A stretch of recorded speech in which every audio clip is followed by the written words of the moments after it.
T-minus 1 minute.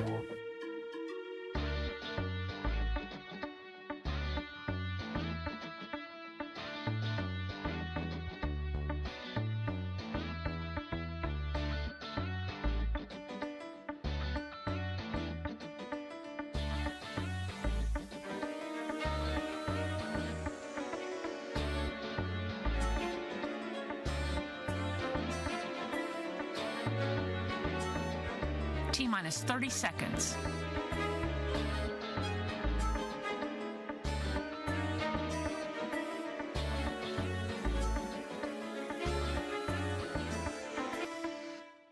We are go for launch.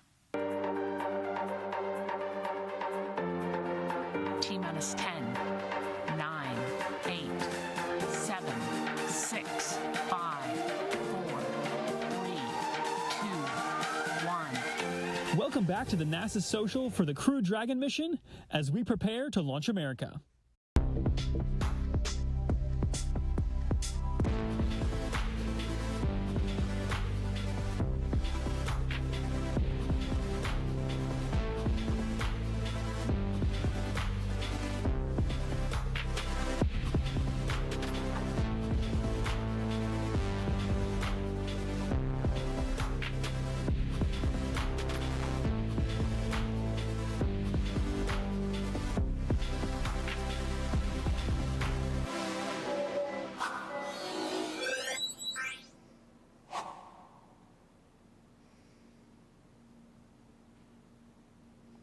Welcome back once again to the beautiful home of Space Shuttle Atlantis. I am Joshua Santora with NASA Communication, coming to you live from the Kennedy Space Center. Excited for you to rejoin us, hopefully speaking specifically to educators and students, but a lot to learn for anybody today as we talk about some STEM engagement resources and activities available to students. A lot going on today. Obviously, we're getting ready for launch tomorrow of, as you saw in the intro, the Crew Dragon mission Demo 2.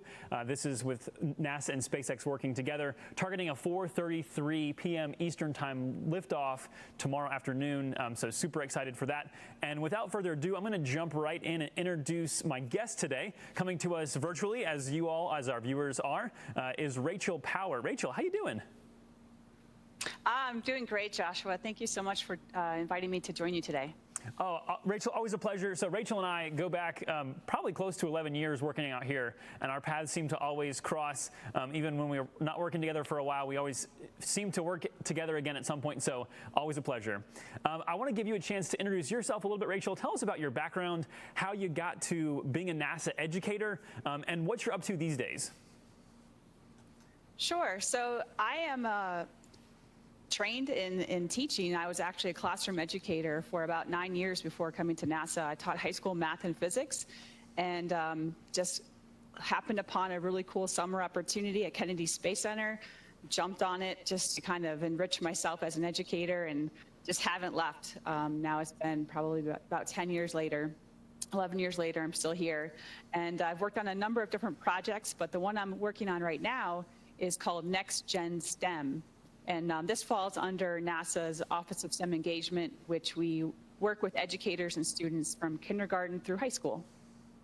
Yeah, and want to kind of point out for those that are longtime NASA followers, the Office of STEM Engagement is formerly the Office of Education, so those are really one and the same, and excited again to have you with us. I know that you have been working on for the past few years, I think, I'm not sure the exact timeline, this Next Gen STEM project. Specifically, there are some commercial crew program components. Can you tell us about the commercial crew components, and we'll talk about the other ones in a little bit. Sure. So Next Gen STEM has a whole toolkit of resources that a group of educators here in NASA's Office of STEM Engagement put together. And these are to engage students in NASA's missions, and in this case, in the missions related to commercial crew program.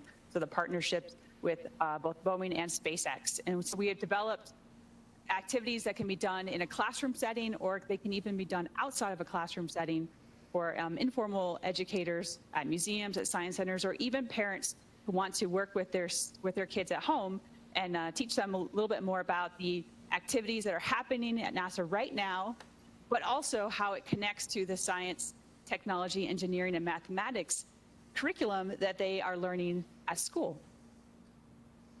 And I know you brought along some slides with you. I want to take a minute now to actually check those out. So talk us through these, again, kind of looking at that full picture of what you guys are using and developing. Obviously, tomorrow, we wanted to have this conversation today because I know there's some things that they can hopefully use tomorrow if they're watching right now. So you want to walk us through these slides? Yes, so NextGen STEM is composed of actually 5 different activities, not just commercial crew. So there is a component that looks at the human exploration missions that go beyond low Earth orbit. So exploring the moon and beyond one day and to explore Mars. So again, there's all kinds of activities and hands-on resources for students to learn more about these missions. The Small Steps to Giant Leaps explores the future of flight and the innovations that NASA's doing with aeronautics. NASA's Educator Professional Development Collaborative is a part of NextGen STEM, and they have a whole host of resources for educators and students, including webinars that they're hosting. They have digital badging for students and educators.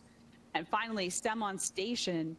This is a group that focuses on the science, the technology, engineering, and mathematics experiments that are happening on board Space Station right now. And this year they're celebrating 20 years on the International Space Station with a lot of great activities. And I'll talk a little bit more about this on another slide. But one of the things I wanted to share with you is how you can actually learn more about the NextGen STEM resources. So if we go to the next slide, you'll see there's a website link at the bottom. It's pretty simple to find. You can probably even just search NASA NextGen STEM using your favorite browser. But if you go to www.nasa.gov/STEM/NextGen STEM, you can find all of the resources available there for all 5 of the NextGen STEM activities. But today, I really want to focus on the commercial crew aspect and share with you all of the different resources and the whole toolkit that is available there. So on our next slide, we have a list of some of the different types of things you would find on the CCP or Commercial Crew Program NextGen STEM site. This includes digital learning activities such as the Ride to Station app. We've got a series of webinars that we're hosting with STEM experts. This is called NASA STEM Stars, and you get to meet each week a new STEM professional at NASA, find out how they got to NASA, what their journey was all about, and the kind of work that they're doing here at NASA right now. Our next episode is actually on the 28th of this month, so May 28th at 2 p.m. Eastern Daylight Time. And you can learn more about how water is filtered on the International Space Station. So it's all about water filtration. Joshua, you and I actually did these virtual tours. So we'll be talking about these a bit tomorrow. If you guys tune in for some of the NASA virtual social engagement opportunities tomorrow. And these are really cool behind the scenes looks at how NASA trains astronauts, what our commercial partners are doing in terms of developing new rockets and the spacecraft that our astronauts are going to be using to get to the International Space Station. So 360 video is like the next best thing to actually being there. You can see what it looks like, feel like you're actually there. It's like you're immersed in the scene. Yeah, and then Rachel, we also have Rachel, yeah, go ahead. A plug for tomorrow's show. Like you mentioned, we both got to do that. And in the videos, the tours that we put together, we actually take you to a few spots that even we couldn't go. So kind of a fun experience for you. It's one thing to be there, but the VR is really, really special to get to be immersed in that environment. The other thing, just to kind of key back for a second, you made this comment, and I want to kind of poke at it because it's really important, is that for anybody that is 19 years or younger, there has always been a human living in space. So let that sink in for a second. If you're 19 years or younger, there's always been a human in space. So pretty spectacular. I think it's November of this year. We celebrate the 20th anniversary. So super special. I'll let you take back over, Rachel, but wanted to kind of just plug a couple facts there for you. Yeah, definitely. And there are so many cool things happening at NASA all the time. And that's what's great about NextGen STEM is it kind of helps you stay connected, but in an educational way.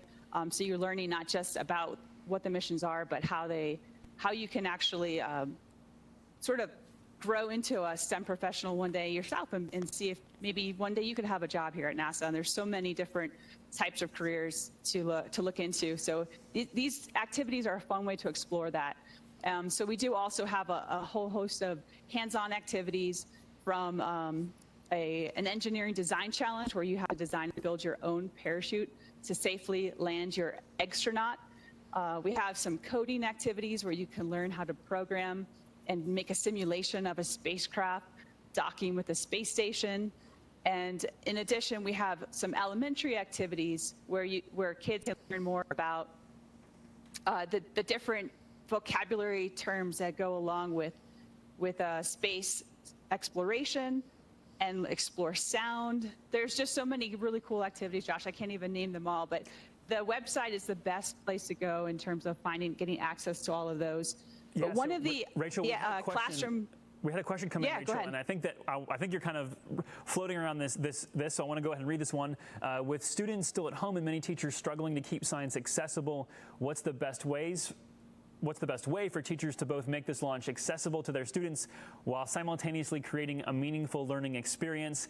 And I think you said all those resources you just mentioned can be found at that website, nasa.gov/STEM/NextGenSTEM there you see on screen. Is that correct? That is correct. That's the best way to get access to those. And just to let you know, the activities, generally you can use just regular household items. So this is nothing where you have to go out and buy anything very technical, or you wouldn't have these components. These are things that you can build and do in your own household. So that's one of the great things about all of these activities. Let's go ahead and jump in now. Before we go too far, and we'll come out of this and take some questions, but we have a video that you brought along. This is available online as well, and this is a great place to start with your students or your kids. This is kind of a really fun, kid-friendly explainer for what the Commercial Crew program is. Let's take a look. NASA's Commercial Crew program is ready for launch. Did you know the last time we launched astronauts from America was in 2011? NASA is working with companies Boeing and SpaceX to take astronauts to the International Space Station from America once again. Let's look at how this will happen.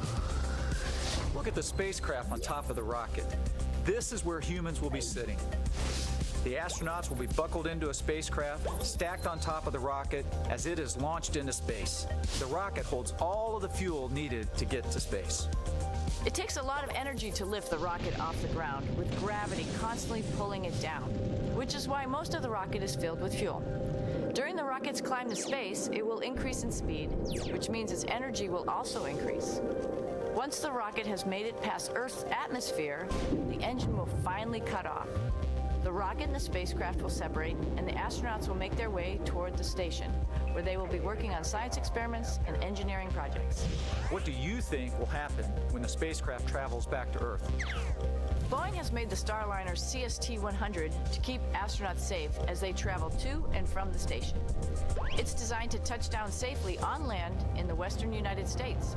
The Starliner has parachutes it will use as it prepares for landing, but will also have large airbags expanding under the spacecraft to cushion the landing for the astronauts before stopping completely.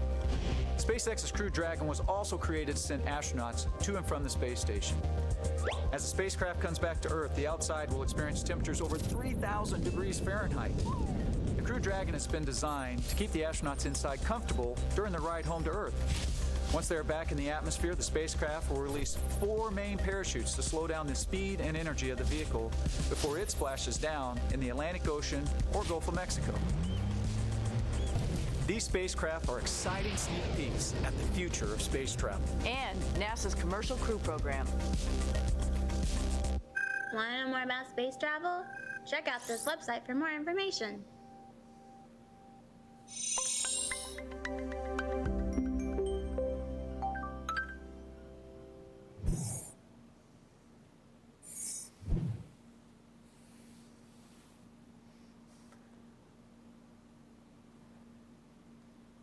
So a super fun piece there to kind of explain the Commercial Crew Program at its most basic level, that idea of safely getting humans to and from the space station with Boeing and SpaceX. Rachel, I want to throw a couple questions your way before I let you kind of roll through the rest of your slides.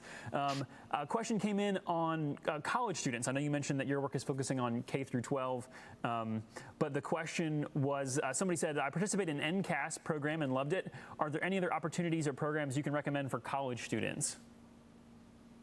Yeah, so actually one of my next slides focuses a little bit more on the STEM on Station component of Next Gen STEM, and they do have a student payload opportunity with citizen science. It's called SPOX, and this is an opportunity for university students. So, you know, after you graduate and you're in a college program, you could participate in this. And in the SPOX program, you get to actually design your own payload that would go up to the International Space Station. There's a little bit of information currently on the STEM on Station page about SPOX, but you can learn more this fall. They'll be coming out with more specific details about how you can participate and when and where to sign up. But that's just one example. And I know, Joshua, you actually have some experience too. I believe you worked with NASA when you were in college. So can you tell them a little bit about how you actually got involved? Yeah, I'll become the interviewee for a second. Appreciate that. So I started out as an intern through a contract out here. So people may not know that there's roughly across the agency a tenth of the employees, I think that's the number, a tenth are actually federal employees, and the other 90% or so are contractors, which means that they're employed by another company that holds a NASA contract. And so I was an intern with a contract for a semester, and then got what was at the time co-op program. Now it's called the Pathways program, which is actually kind of like an ongoing internship program where you're essentially, the standard historically has been that you go to school for a semester and then work for a semester, and you keep alternating until you finish your degree. And then some of those students have the opportunity to be hired on, and I was fortunate to be one of those. So started in college, like you mentioned, and got hired out of college, which was so grateful for that. It's been a really fun 11 years or so working here, getting to work with amazing people like Rachel. And I'll throw back another question your way before we get moving here. The question was, what subjects or fields must students pursue who aspire to work at NASA? And so that's really kind of a careers question. Is there any limit to the careers that we hire? It doesn't really feel that way, because as we have been filming these NASA STEM stars, and of course our focus has been on STEM professionals, so that means of course we're focusing on those who have technical degrees in science or engineering or mathematics, but really that's not the limit. I mean, if we went around center and started interviewing people and asking them, you know, what's your background, what did you know, how did you get here, we have such a wide variety. We have accountants, we have artists, we have I mean, pretty much you name it, lawyers, yeah, journalists, you know, like you can work in communications. There's such a variety. So it really just depends on what your interests are. Yeah, you could be an educator and end up working at NASA. So I would just say follow, you know, whatever your passion is. And if space is part of that, there still could be a place for you, again, whether you're interested in a STEM field or whether you're interested in kind of more of an art, communications, or business degree. Yeah, it's a fun challenge. I think thus far, at one point, I think that we had found a couple, but I think I've since learned that those were incorrect. Is there a career that NASA hasn't paid someone from that career field to do a job for NASA? And I think that at this point, I know of none. So it's a fun challenge to think about that. Is there somebody we haven't paid to do work? Hey, you're actual, so in the NASA hierarchy, up at the headquarters level, there's the Associate Administrator for STEM Engagement. That's the head of STEM Engagement for the agency. His name is Mike Kincaid, and he actually sent along a video. He was hoping to be here in person with us, but with travel restrictions and safety and health concerns, he decided to send this video along instead, just to say hello and tell you about some of the great work that STEM Engagement is up to. Let's take a look at that. Hi, everyone. Thanks for joining us today as we celebrate Launch America. My name is Mike Kincaid, and I'm the Associate Administrator for NASA's Office of STEM Engagement. Hard to believe for me, but over 30 years ago, I was an intern just starting at the Johnson Space Center. And today, our team is involving the next generation explorers in NASA's current missions. It's an exciting time to be part of it. There are tons of new adventures on the horizon, including this historic launch to the International Space Station from the Kennedy Space Center. But that's not all. There's plenty of other ways for you and the students that you know to be involved in the work that we do at NASA. They can help us revolutionize domestic air travel in this country. They can help us to prepare to launch a helicopter this summer to conduct operations on the surface of Mars. They can help us study our home planet. And my personal favorite, they can help us to send the first woman and the next man to the surface of the moon. There's never been a more exciting time to be part of NASA and our efforts with science, technology, engineering, and math. Perhaps you know a college student. Have them learn more about internships. In fact, this summer we'll have over 1,000 interns participating with us from their own homes as virtual interns. Or maybe you know other college students who'd like to be part of the Artemis Student Challenges. They can help us design rovers, a mining robot, or help us to best use the spacesuits. There's lots of ways that they can help contribute to NASA's work. We'd love for you to continue to follow us on social media or sign up for NASA Express. Every Thursday, we'll send you an email with ways that you and the people that you know can get involved with NASA and our missions. We would love for you to help us build this next generation of explorers. We'd love for you to share with your network so that other students can participate and be part of the future as we do all these exciting things together. Thanks for your time today, and thanks for being part of this NASA's journey. So there you go. Even Mike Kincaid, the head of STEM engagement for the agency, started as an intern. So it certainly is a very common story to be told. Rachel, we're running out of time here, so let me let you power through these last few slides. We'll take one or two more questions, and then we will wish everyone well for today. So go ahead and wrap it up here with these slides. Thanks, Joshua.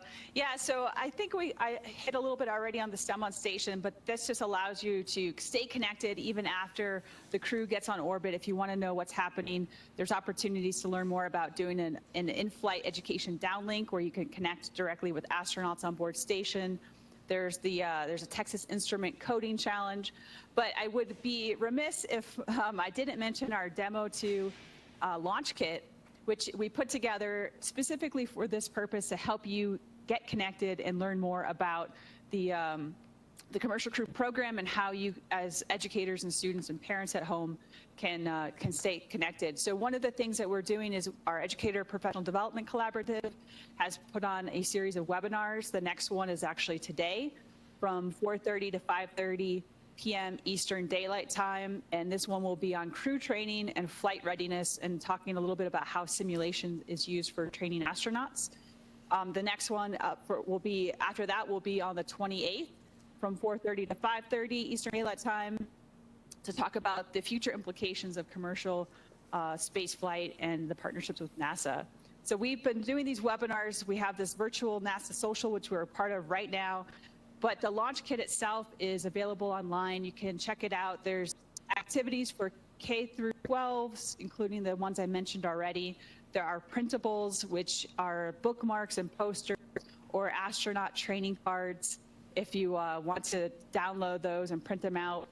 There's presentations if you would like to use them in a classroom setting or with your children at home to learn more about just kind of what is the Commercial Crew. There's even a launch day play-by-play, so you can understand what is happening with the astronauts throughout the day tomorrow. So that is a really cool tool to use, is to just stay connected and understand. But finally, there are multimedia resources, videos like the one we showed you earlier, as well as the virtual reality or 360 videos that Joshua and I filmed, so you can take a VR field trip to learn more about SpaceX and learn more about the astronauts training to get prepared for this mission today.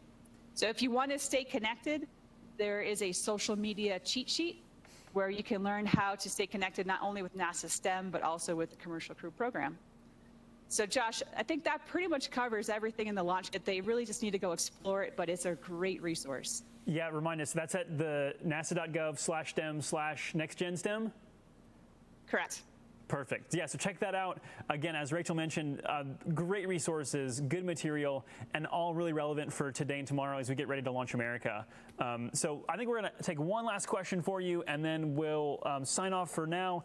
The question was, oh, I've lost it. Oh, it was, is there a one-stop shop location for materials and resources? Obviously, the Next Gen STEM is pretty focused in that area. Is there kind of a broader page? Is that nasa.gov/STEM a good spot? Yes, that's an excellent place to go because you'll link to the NextGen STEM site as well as other resources. So nasa.gov/STEM is your one-stop shop for all of NASA's STEM activities, including NextGen STEM, the Launch Kit, and more. Yeah, and it's pretty expansive, so don't be intimidated. Take some time, hunt around, play around. There's lots of good stuff in there, and you can always visit the NextGen STEM section of that page for the details. All right, so for us, Rachel, I'm going to go ahead and say thank you and have you wish you well. I will actually see you tomorrow morning, and our guests will see you tomorrow. We're going to take a closer look at those 360 VR videos. We wanted to share some more about those. They're really special and fun. You don't have to have VR glasses or goggles to enjoy those. They're enjoyable for anybody that can access them online, which is easy. They're on YouTube on our NASA Kennedy channel. So Rachel, I'll see you in the morning. All right, see you then, Joshua. Thank you. Thanks. And from here at the Kennedy Space Center with the beauty Atlantis, that's going to be all for this show. Tune in just a little bit here. The next up is we have Deputy Administrator for the agency. This is the #2 guy in the entire agency, Jim Morhard. He'll be here at 2 o'clock Eastern time today. So we will see you shortly. And until then, enjoy your day.